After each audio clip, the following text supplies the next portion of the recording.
clock at 5. Pass is intercepted at the goal line by Malcolm Butler. Unreal. Amazing. Este é o podcast Patriotas, do site 10jardas.com.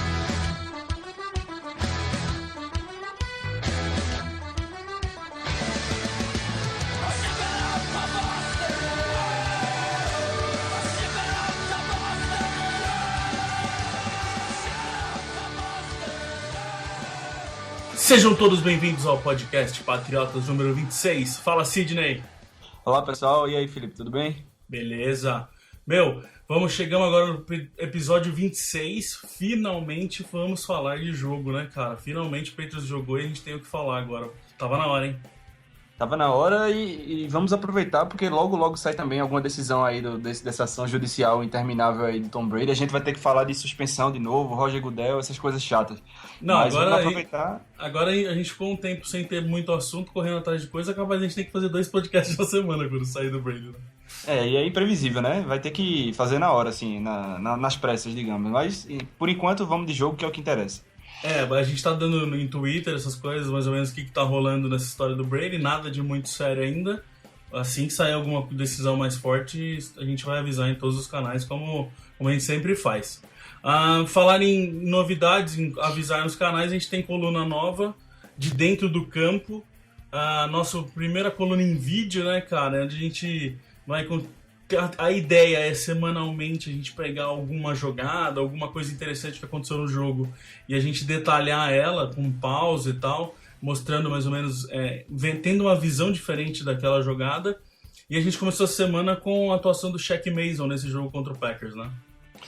Muito legal, uma coluna que permite você analisar bem o posicionamento dos jogadores, você saber como eles estão se comportando de acordo com o que a defesa apresenta ou o ataque, né, dependendo do caso. Vale muito a pena ficar de olho aí, porque às vezes são detalhes que você na transmissão ao vivo você perde, né? Porque são 11 jogadores para você prestar atenção e muita coisa fica perdida ali nas trincheiras. É muito bom, eu recomendo. Exatamente, a gente quis começar com um OL exatamente por isso, né? Que é aquele jogador que basicamente ninguém presta atenção, só olha para ele no replay quando ele fez algum erro, quando ele fez alguma cagada e deu um sack, por exemplo.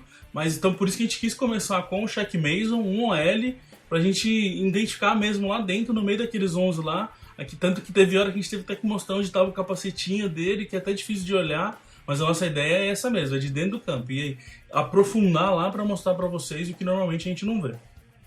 Exatamente, novidade é nos Patriotas e não é a única novidade por esses dias aí, né, Felipe? Pô, Sidney, caraca, eu tô quase maluco com essa história. A gente ainda não pode contar o que é, infelizmente. Muito em breve a gente vai poder fazer um alarde do que tá acontecendo. Mas a gente recebeu, vamos dizer, o melhor e-mail das nossas vidas, Sidney, a gente pode chamar assim? Sem dúvida nenhuma. Gente, só pra galera ter uma ideia, a gente recebeu um e-mail muito importante, muito legal, que a gente já respondeu e tá 99% encaminhado. Logo a gente vai poder contar o que é. A única coisa que eu posso falar é que a gente teve que responder em inglês para os Estados Unidos, né? Exatamente. A única dica que a gente vai dar, o e-mail foi para lá, para os Estados Unidos e vão especulando aí o que é, mas é um negócio bem legal. Logo a gente vai poder passar para vocês aí essa novidade que tanto deixou a gente satisfeito. A gente podia ter ficado quieto, mas a gente tá tão empolgado que a gente queria pelo menos falar alguma coisinha sobre isso, né? Fazer o suspense também, né? Deixar o pessoal se perguntando o que é, aí todo mundo tentando... Daqui a pouco vai ter apostas aí, né? A tese que vai estar ganhando aí nas casas de apostas, mas aguardem mais um pouquinho. Vamos ver quando vai estar os números em Las Vegas, né? Daí a gente solta. Bom, para terminar os nossos recados de sempre, antes de entrar no assunto, eu queria mandar um abraço pro Lucas Caleb, que ele deu uma ajuda gigante pra gente ali no post que a gente fez dos jogadores nas mídias sociais. Inclusive tá até aqui nesse post, a gente tem o link aí pra vocês verem, quem não viu. A gente colocou uma lista ali gigante de Twitter, Facebook e Instagram dos jogadores, pra quem quiser seguir. E o Lucas ajudou a gente pra caramba. Lucas, brigadão mesmo. Foi uma ajuda muito boa procurar e achar os perfis dessa galera toda. Então o Lucas tá sempre com a gente lá comentando e, mais uma vez, obrigado, Lucas. Vamos pro que interessa, Sidney? Vamos lá. Vamos então, Sidney, vamos falar desse Packers e Patriots que aconteceu na quinta-feira. Igual a gente explicou, esses jogos de quinta-feira vão ser um pouquinho complicados pra gente por causa de espaço. A gente basicamente demora uma semana para entrar o podcast, mas quando entrar a temporada vai ficar tudo normal. A maioria dos jogos do Patriots é no domingo ou na segunda, então na quarta-feira, 2-3 dias depois, a gente já vai ter podcast para falar. Lembrando que a gente tem uma análise já gigante feita por você, ótima, como sempre, para quem quiser ver, então bem detalhadinha. No podcast que a gente vai comentar um pouquinho das coisas que a gente viu, umas coisas que a gente acha mais importante, e vamos falar um pouquinho também do próximo jogo. Então a gente vai começar a entrar em algumas posições, e a gente vai falar de Garoppolo, calma, a gente vai falar dele, não se preocupe, a gente vai deixar ele por último. E vamos começar por running back, CJ. Claro que o destaque do jogo foi o Jonas Gray, com aquele touchdown de 55 jardas. Ele entrou algumas vezes, mas não entrou muito, né, cara? Ele não foi, assim, totalmente usado. E tem uma coisa que você tinha me falado que eu acho interessante pra você falar pra galera, que talvez eles já queiram estar dando uma poupada nele, né? Exatamente. O Gray, é importante dizer que ele começou a partida no time considerado titular, né, entre os que foram a campo, o principal time, como running back, e foi muito bem. Ele conseguiu uma corrida de 55 jardas, né, um dos highlights aí dessa primeira rodada da pré-temporada, mas como você falou, ele não participou do jogo inteiro, né. Primeiro que, como a gente já vem falando aqui, pré-temporada é oportunidade de você observar e ao mesmo tempo tentar preservar para não perder um cara desse por lesão para a temporada.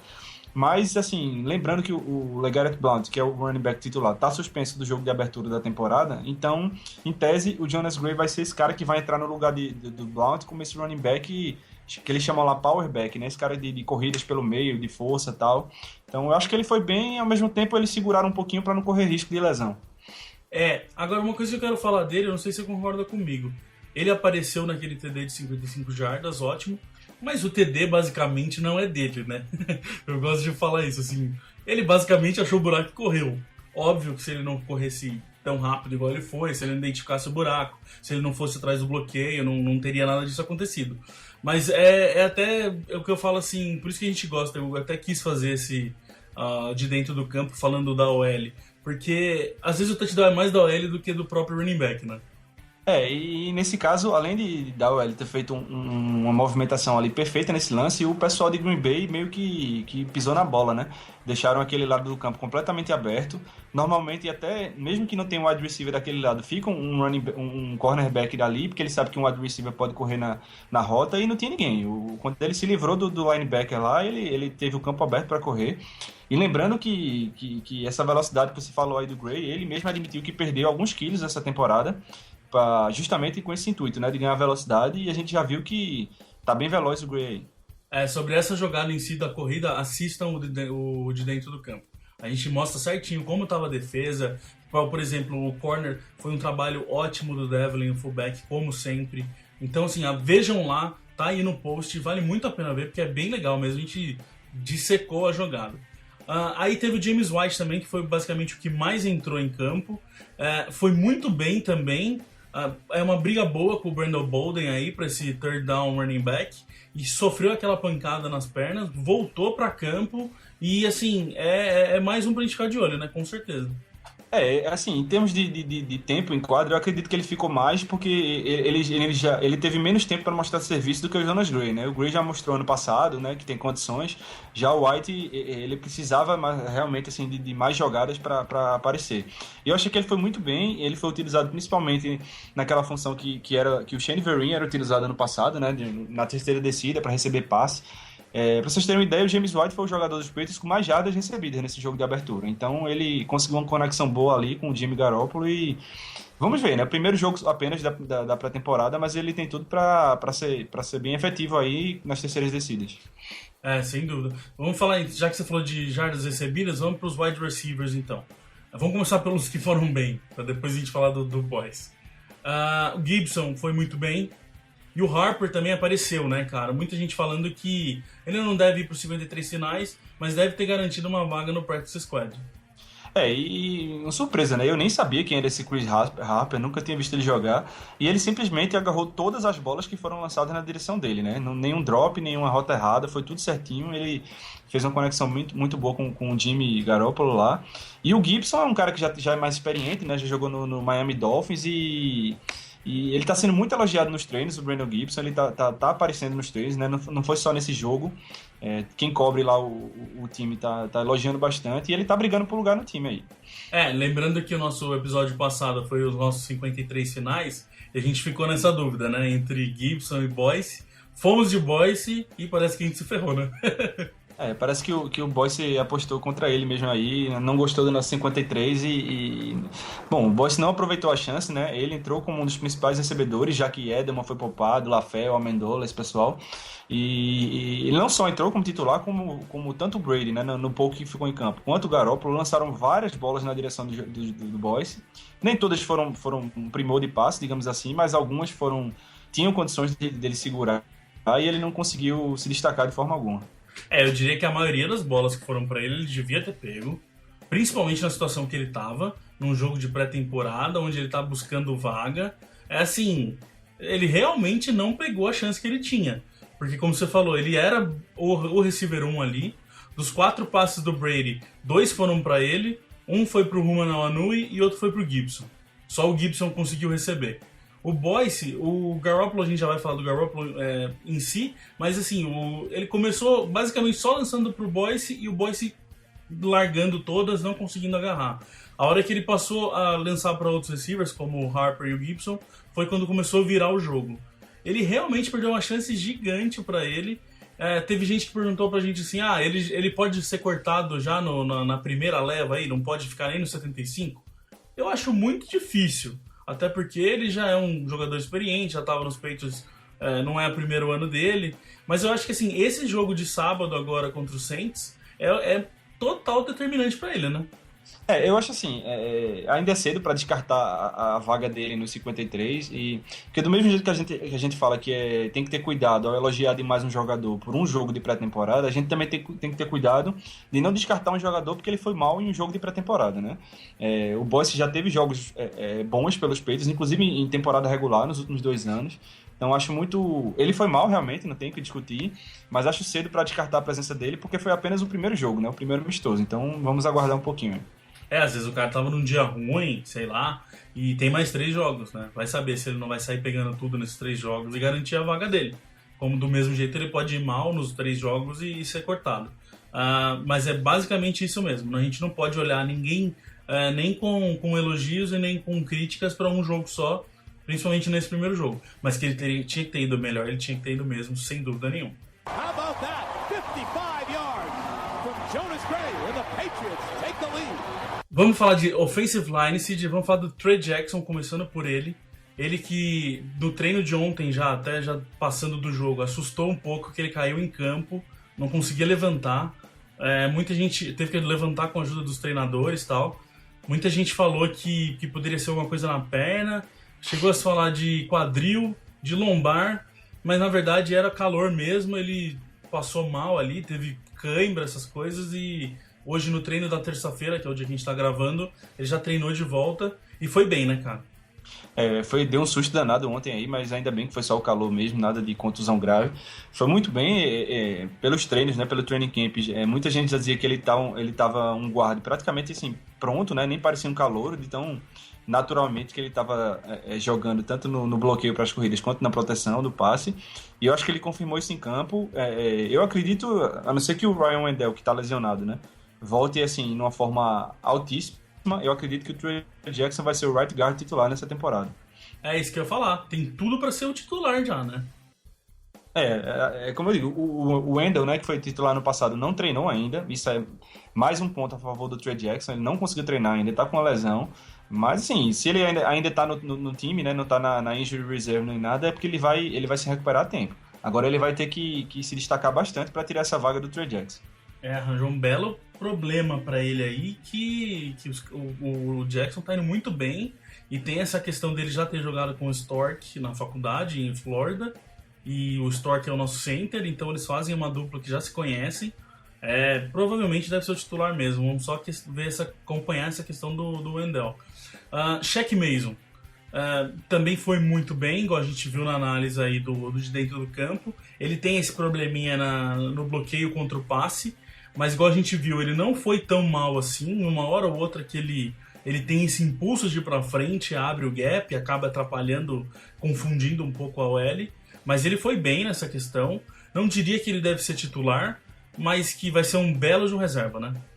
Vai, e se ele continuar crescendo aí, melhorar, como você falou, essa questão da proteção do passe, mais uma vez é um que vai brigar também, que assim, o Ryan Wendell a gente sabe que pode jogar também de left guard, né? Vai ser mais um aí que tá pedindo passagem, digamos assim, e se melhorar um pouquinho nessa questão do passe, ele tem tudo para brigar ali. Se não for titular, vai ser um reserva imediato.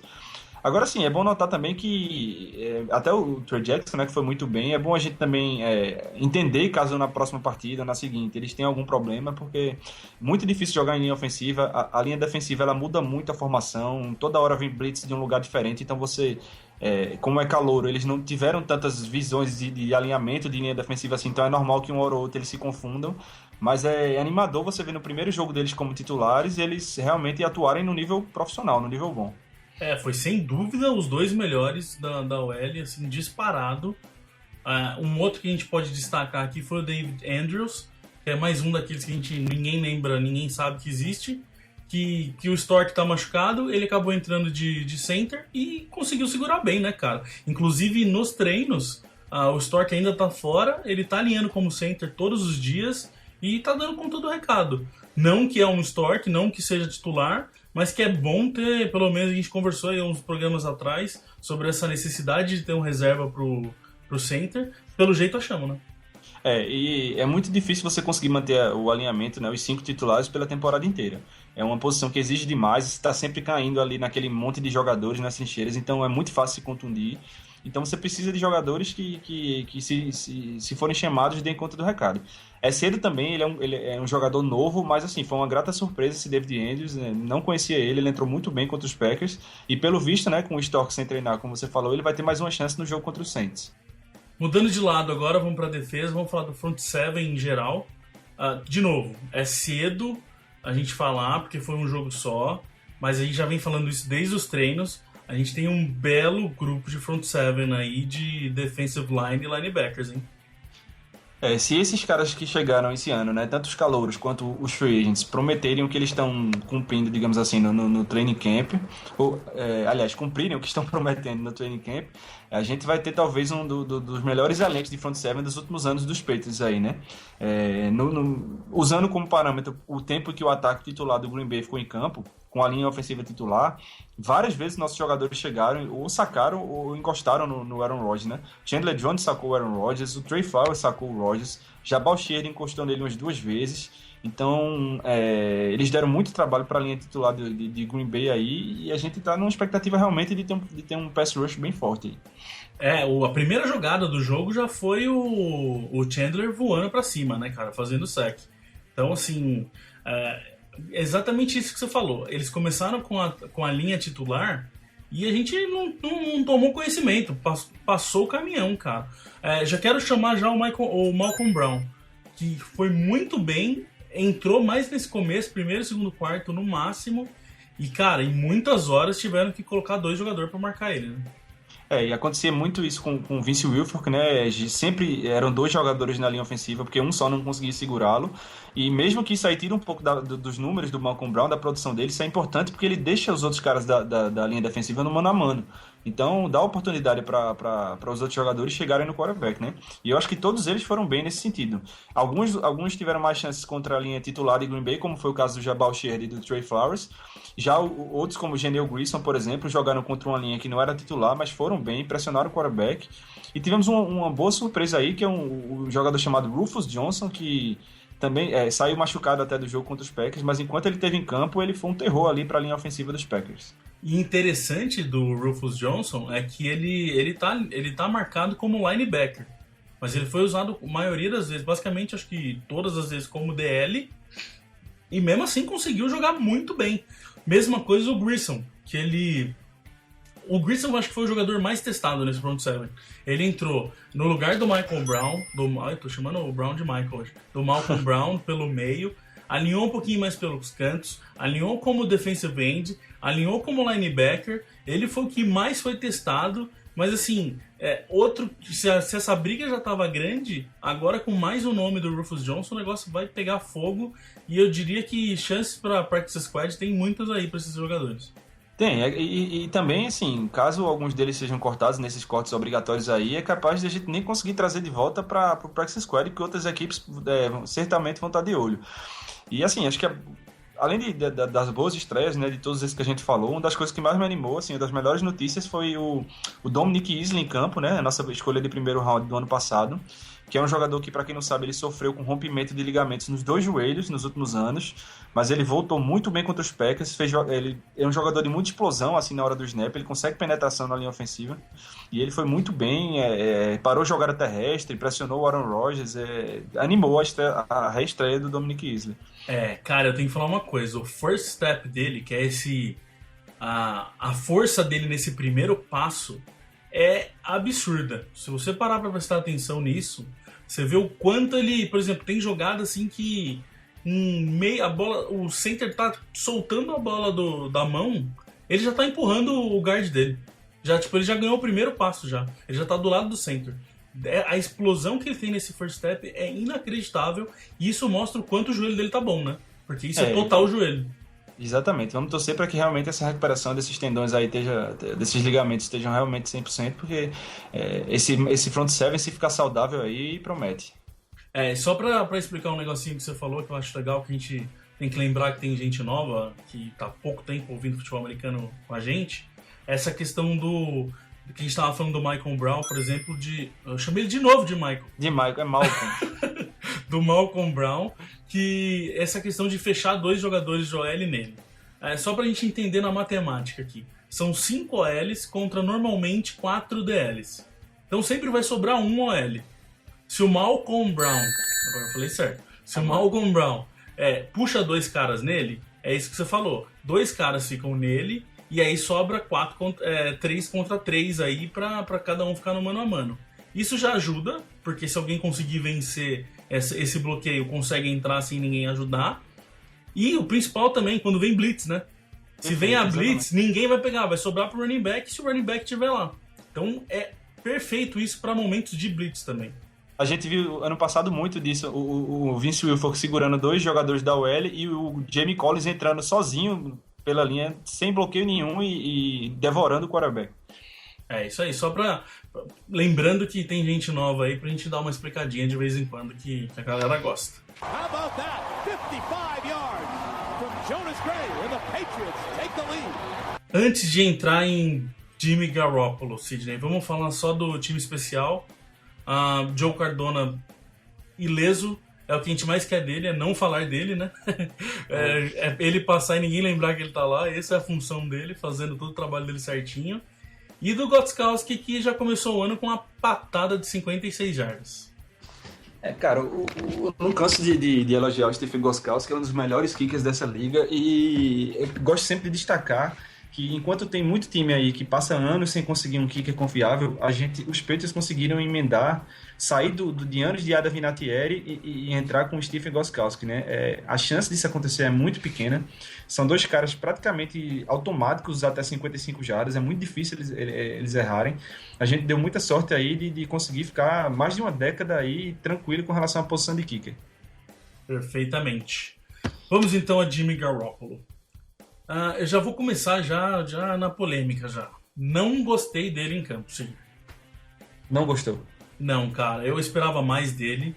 A gente sabe que teve esse problema da OL não ser titular, a proteção para ele não ter sido muito boa. Mas eu acho assim que para ser um cara que a gente está esperando assumir os 4 primeiros jogos contra titulares da NFL, ele tinha que ter conseguido jogar melhor nesse jogo. Eu acho, assim, tem 2 coisas aí pra se falar em relação a isso. Uma você já começou, que você falou que ele não teve a OL titular, né? Realmente, se a gente considerar que o recém-chegado Trey Jackson é o right guard titular, então ele só teve um jogador de linha ofensiva titular. Isso faz toda a diferença, porque é uma linha ofensiva que nunca jogou junto, jogadores sem experiência, então é mais difícil, né, do quarterback ter tempo no pocket para lançar a bola. E além disso, ele jogou sem nenhum recebedor titular dos Patriots. Julian Edelman, Brandon LaFell, Danny Amendola, Rob Gronkowski, até o recém-chegado Scott Chandler não jogaram a partida. Então, o jogador mais experiente que ele tinha lançando a bola era o Josh Boyce, e não foi bem. E até, assim, seria interessante a gente dividir, né? Até eu coloquei isso no texto lá. Se você dividir a performance do Garoppolo em lançando para Boyce e lançando para outros jogadores, ele foi dois jogadores completamente diferentes. Ele foi muito mal, a maioria dos passos incompletos dele foram na direção do Boyce. Já se você considerar em relação aos demais recebedores, ele foi bem, se você isolar os números dele. Eu sei que não dá para isolar, você tem que analisar o contexto inteiro. Mas assim, ele não foi a estreia dos sonhos, mas eu acho que ainda é cedo também para a gente levantar demais essas preocupações. Sem dúvida. O que a gente está falando é o tema desse podcast, basicamente. A gente não pode julgar ninguém por causa desse jogo. Eu espero mesmo que ele dê uma melhorada no sábado, porque eu só acho isso, cara, que, assim, por mais que igual ele recebeu blitz pra caramba, que não é uma coisa normal, nenhuma defesa se expõe tanto, mas, por exemplo, as defesas que perceberem que ele tá com problema contra blitz, vai mandar, porque já viu que pode ser um ponto-chave de conseguir parar ele. Eu acho, assim, duas coisas que eu não gosto nele, que ele tá trabalhando muito em treino, mas que eu não vi evoluir tanto na hora do jogo. É o tempo que ele fica com a bola na mão, ele ainda tá segurando um pouco essa bola na mão, e essa movimentação dele em pocket, cara. É simples, ele não precisa sair correndo, mas um passo que ele dá pro lado, um passo que ele dá pra frente, ele sai daquela confusão e consegue ter mais um segundinho pra fazer esse passe melhor. Eu achei ele um pouco inseguro, normal, né? Totalmente normal. Imagina a pressão que esse cara tá nas costas, imagina a cabeça desse cara como é que tá. A gente aqui no Brasil tá falando mal dele ou bem dele, então ele tem noção do tamanho da responsa que ele tem nas costas pra cuidar. Mas eu realmente preciso ver melhor dele pra ficar mais tranquilo. Eu não tô tranquilo com o Garoppolo se ele tiver que jogar esses 4 primeiros jogos. É importante isso que você falou da movimentação dele no pocket. Tem uma coisa que eles lá chamam de awareness, né? Consciência do pocket. Você saber onde o pocket tá entrando em colapso, onde você tem espaço. E você vê, na carreira do Brady, ele foi magistral nisso, né? Ele sempre dava um passinho para frente, um passinho para o lado, que dava o tempo suficiente para ele conseguir lançar a bola. Isso realmente é uma coisa que acredito que com o treinamento ele pode melhorar muito. Mas você falou também no finalzinho uma coisa que me chamou muita atenção. Se você olhar a estreia dele pelo Patriots, assim, tirando os jogos da pré-temporada do ano passado, foi no último jogo da temporada contra o Buffalo Bills, em que a gente já estava classificado e ele foi utilizado de titular para poupar o Tom Brady. E ele foi muito bem em campo, ele foi um jogador que jogou solto, jogou leve. E pode ser que realmente esse peso da possibilidade de ele ter que assumir o ataque durante 4 jogos esteja tirando um pouco dessa tranquilidade dele. Você vê, eu percebi um pouco ele tenso dentro de campo, coisa que eu não vi quando ele jogou ano passado e ele era um calouro, né? Era mais inexperiente do que ele é agora. Então talvez esse peso de ter que levar o ataque para frente, um time de que se espera sempre vitórias, né? Que quando perde o mundo cai. E esse peso disso ter que ser resolvido por ele talvez esteja afetando um pouco a tranquilidade. Tomara que nesses próximos 3 jogos aí da pré-temporada ele consiga ficar um pouco mais leve. E uma coisa que eu fiquei muito nessa... Eu fiquei indeciso de qual decisão eu tomaria. Eu fiquei pensando depois se eu fosse o Belichick. Que é essa questão dos 7 sacks que ele tomou, se tinha que ter tirado ele ou não. Eu não consigo saber, cara. Porque ao mesmo tempo que eu acho que ele tem que jogar, pra ele perder esse problema dele, ele conseguir ficar cada vez mais solto, ao mesmo tempo é um perigo, né, cara? Um quarterback tomando 7 sacks, imagina se ele machuca. A gente tem que ir como Lindley, pelo amor de Deus. É um perigo, mas eu acho que é um perigo necessário. Você tem que dar o máximo de experiência possível, porque ele pode ser o responsável por jogar 1/4 da temporada à frente do ataque. Então, eu acho que ele tem que jogar. E é interessante até lembrar uma frase do Bill Belichick sobre... Ele foi perguntado sobre esses 7 sacks, né? Alguns desses sacks foram culpa do Garoppolo, como você disse, por segurar muito a bola, mas outros foram culpa da OL e ele não teve muito o que fazer. Então, perguntado sobre isso, sobre o que achava dele ter sido sacado 7 vezes, o Bill Belichick falou: é melhor o quarterback ser sacado 7 vezes do que lançar 4 interceptações. Então, às vezes, o quarterback tem que ter a consciência de aceitar o sack e não forçar um passe que possa causar um turnover e prejudicar o time. Então, até isso, o Bill Belichick conseguiu ver como um ponto positivo.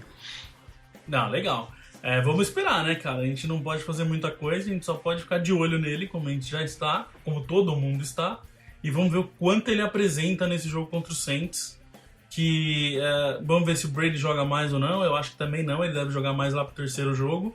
Eu acho que é mais uma opção, mais uma oportunidade para ele entrar e ter bastante tempo em campo para se soltar. How about that? 55 yards from Jonas Gray, and the Patriots take the lead.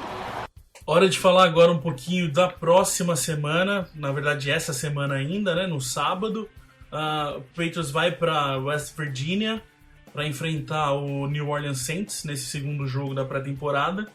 E eles já vão hoje, terça-feira. Na quarta-feira, dia que você está ouvindo esse podcast, eles já estão tendo treinos conjuntos com os Saints nessa quarta e nessa quinta-feira. Importantíssimo esses treinos juntos, né, Sidney? Porque a gente estava conversando hoje à tarde. A gente está vendo muito a secundária jogar bem nos treinos, interceptando quase todos os dias. E a gente não sabe ainda, né, se é a secundária que está boa, se é os QBs que estão lançando mal e, consequentemente, a secundária não está tão boa assim, mas acaba pegando a bola, ou se é os caras que já estão acostumados com os quarterbacks. Agora é hora de... Esses treinos conjuntos servem exatamente para isso, né? Pra gente mudar um pouco a galera e a gente sentir o que vai acontecer, né? Exatamente. Só explicando um pouquinho também para esse pessoal que não acompanha há muito tempo, é comum na pré-temporada da NFL 2 times se juntarem para fazer treinos conjuntos. Então eles passam uma semana, 2 ou 3 dias, na verdade, treinando juntos. Então, um exemplo, nesse caso, Patriots e Saints. Você vai treinar a defesa do Patriots contra o ataque do Saints e vice-versa. A defesa do Saints contra o ataque dos Patriots, times especiais. Então é uma oportunidade de você colocar seus jogadores que estão sempre treinando ali contra os próprios companheiros, né? Treinar contra jogadores profissionais de outro time. Recentemente os Patriots fizeram isso com Tampa Bay Buccaneers nos anos recentes, né? Com Philadelphia Eagles e esse ano é com Saints. Então realmente é muito bom porque você mostra para os seus jogadores outras formações, né, que o adversário vai usar, jogadores com outras características, então você tem que tentar prepará-los para a maior quantidade possível de situações que eles vão enfrentar. E normalmente se pega um time que não vai jogar, né? Geralmente é um time da outra conferência, né? Pra não mostrar nada, né? E mesmo assim eu não acredito que nesses treinos eles utilizem, assim, digamos, as principais jogadas do playbook, né? É mais para você realmente ver situações de mano a mano, de linha defensiva contra a linha ofensiva, cornerback contra o wide receiver, esse tipo de duelo aí, e forçar o jogador a treinar contra jogadores de características diferentes do que ele está acostumado no dia a dia. Perfeito. Aí a gente estava conversando também, eu acho que é legal a gente falar aqui, essa questão de que, acho que pra gente aqui do Patriotas inteiro, eu não teria escolhido o Saints para fazer esses treinos. Desses 4 times que a gente vai enfrentar, Packers, Saints, Panthers e Giants, eu teria ficado com o Packers para um treino conjunto e até mesmo um Panthers que tem um jeitão todo diferente, tem um QB que corre e tal, mas é que também tem que encaixar, né? Tem que ver quem que pode, quem que não pode, mas você também concorda, né? Acho que o Saints não é um time tão legal assim para se fazer o treino, né? Sem dúvida. Se eu pudesse escolher, eu escolheria o Green Bay, porque quanto mais eu colocasse essa nossa defesa para jogar contra o Aaron Rodgers, Jordy Nelson e Randall Cobb, melhor. Mas, assim, muitas vezes isso leva em consideração ligações que existem entre as comissões técnicas. A gente viu, por exemplo, no ano passado, no treino conjunto contra o Tampa Bay, ano passado ou retrasado, não lembro, o treinador do Tampa Bay era o Greg Schiano, que era um jogador que tem ligações com o Bill Belichick. Então, pode ser que... Não sei se é o caso do Sean Payton, né, que é o técnico do Saints, mas pode ser que existam ligações entre as comissões técnicas dos times, né, para poder marcar esses treinos, ou então, às vezes, a disponibilidade mesmo. Mas, assim, em termos de poder escolher o adversário, eu acho que o melhor seria o Green Bay. E aí, já que a gente não vai poder trocar, vai ter que ser de Saints, vamos falar um pouquinho desse Saints... Um pouquinho do Saints do ano passado, na verdade, são os números que a gente tem, mas o que a gente pode sentir meio que nesses treinos. O Saints foi a 25ª defesa só contra o passe, então não é uma defesa muito boa, não se espera muito dela, então automaticamente a gente não pode esperar muita interceptação, muita jogada errada aí dos quarterbacks. Tem que ter um jogo mais fluido aí nesse treino, porque não é uma defesa que assusta muito, principalmente nesse contra o passe. Ela cedeu 26 TDs e interceptou 12 vezes durante a temporada inteira. O ataque já é um ataque melhor, com o ataque aéreo, que é onde a gente interessa aí para essa secundária. Fez 33 TDs, foi o terceiro melhor ataque aéreo, só que tinha Jimmy Graham e Kenny Stills que não estão mais lá, né? Exatamente. E se esses 2 caras ainda tivessem, poderia dizer que era um belo teste aí para nossa secundária, mas é meio que uma incógnita ainda, né? Eles têm o Max Colston lá, que é muito bom wide receiver, mas não é nenhum garoto já. Jimmy Graham era um tight end que praticamente trabalhava como wide receiver e era um monstro nessa posição. E o Kenny Stills era um cara muito rápido, né? Que agora a gente vai enfrentar 2 vezes por ano no Miami Dolphins. Mas, assim, é difícil saber o que esperar desse ataque dos Saints. Eles têm o Drew Brees, né? Querendo ou não, é um dos melhores quarterbacks da NFL. É um cara que, por mais que tenha perdido talento ao seu redor, ele é um cara que consegue desafiar as defesas adversárias. Então, de qualquer forma, é sempre bom você jogar contra um quarterback desse tipo aí. Mas, assim, o ataque deles talvez não seja tão poderoso quanto o do ano passado. E aí, assim, uma coisa pra gente ficar de olho nessa secundária é que estão sendo feitos muitos testes, né, cara? Por exemplo, o treino de hoje, de terça-feira, teve o McCourty, que é um safety, treinando como cornerback da direita. Trouxeram o Terrell Brown pra slot, aí com o Duron Harmon de safety. Só que no jogo contra o Packers, o Duron Harmon chegou a entrar de cornerback também. Tá? Eles estão testando várias formações aí, várias combinações dos jogadores. Então, assim, vai ser feito muito isso contra o Saints, né? Com certeza. Sem dúvida. E acho que é um pouco do Bill Belichick tentar saber até onde ele pode ir com cada jogador, né? Porque às vezes numa necessidade de uma contusão, talvez seja melhor você improvisar um cara lá que está em campo e botar ele em outra posição do que colocar um reserva que talvez não vai render tanto. Então ele tem que conhecer a fundo esses jogadores, saber o que eles podem fazer em cada posição ali da defesa. Quanto ao Devin McCourty, não, a gente sabe que ele começou na liga como cornerback, foi até pro Pro Bowl no seu ano de calouro, ele sabe jogar ali. Mas os outros realmente, talvez seja o Belichick tentando saber até onde ele pode ir com cada peça. E só um último lembrete, né? O Brandon Brown, cornerback que foi campeão com a gente no último Super Bowl, ele tá no New Orleans Saints, mas infelizmente ele não deve jogar porque no jogo de abertura da pré-temporada ele sofreu uma lesão séria no joelho. Ainda não se sabe a gravidade, mas foi bem feia. Ele virou um joelho numa posição bem complicada lá. E infelizmente não vai jogar e seria um bom teste para nossos wide receivers aí jogar contra o Brown, né? Que a gente sabe que ele é um cara muito bom cobrindo e é um cara muito forte também.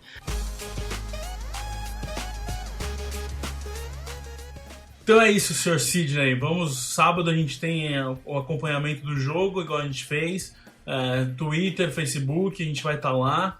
A gente chama todo mundo para acompanhar. Assistam também a coluna nova de novo, que ficou muito legal, vale muito a pena mesmo ver ela.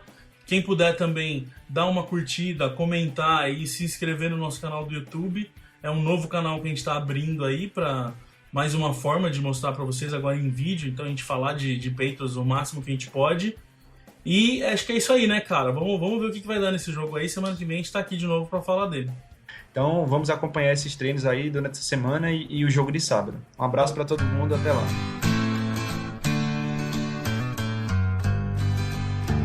We love our New England Patriots and the way that they play as a team.